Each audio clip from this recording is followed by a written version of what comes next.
Et si l'Afrique était réellement maudite? Ne travaillons pas comme les autres pour progresser et finir par exceller. Non. Croyons plutôt qu'il y a des marabouts, féticheurs et pasteurs capables de nous rendre riches. Franchement, avec toute la panoplie dont nous a fait grâce le ciel dans ces domaines-là, s'ils étaient détenteurs ne serait-ce que de particules de pouvoir que nous leur prêtons, il y a longtemps qu'ils nous auraient fabriqué des milliardaires à la chaîne et propulsé l'Afrique au hit parade des continents les plus riches et sûrement le plus développé. Le constat est pourtant amer.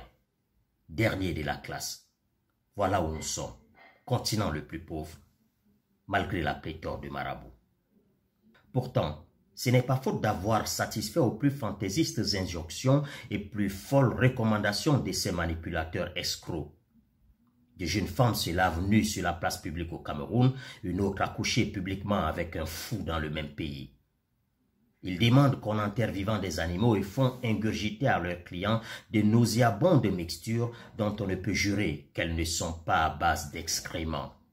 Des sacrifices humains sont exigés assez régulièrement et j'en passe. On ne meurt plus de mort naturelle en Afrique. On a été vendu ou on a été mystérieusement sacrifié. Un artiste ivoirien se donne la mort dans un accident de moto parce qu'il ne portait pas un casque.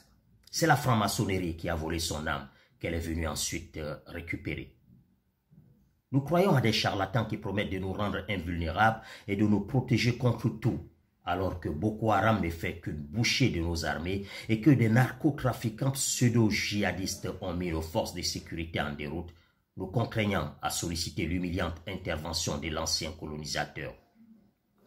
Depuis que les équipes sportives africaines sollicitent des cortèges des marabouts et d'autres détenteurs de pouvoirs surnaturels, combien d'équipes de ce continent ont remporté une Coupe du Monde, si ce n'est celle de rugby d'Afrique du Sud?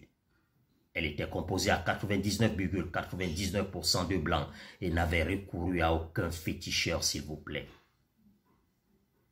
J'ai été proche de cette équipe ouest-africaine qui a sollicité un grand marabout avant une compétition.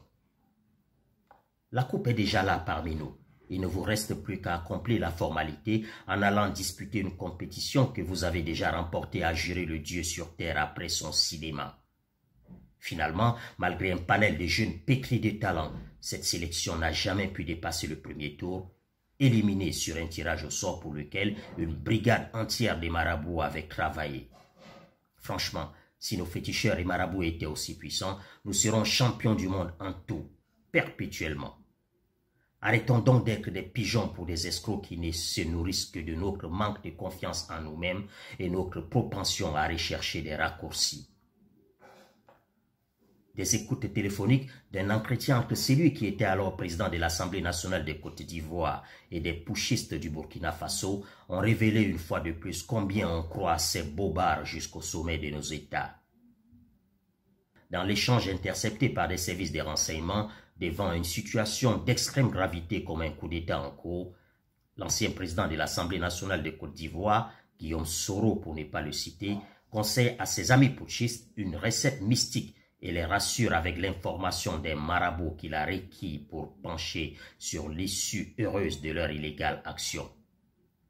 On ne discutait donc pas prioritairement de stratégie militaire, mais plutôt d'œufs et de chameaux à sacrifier.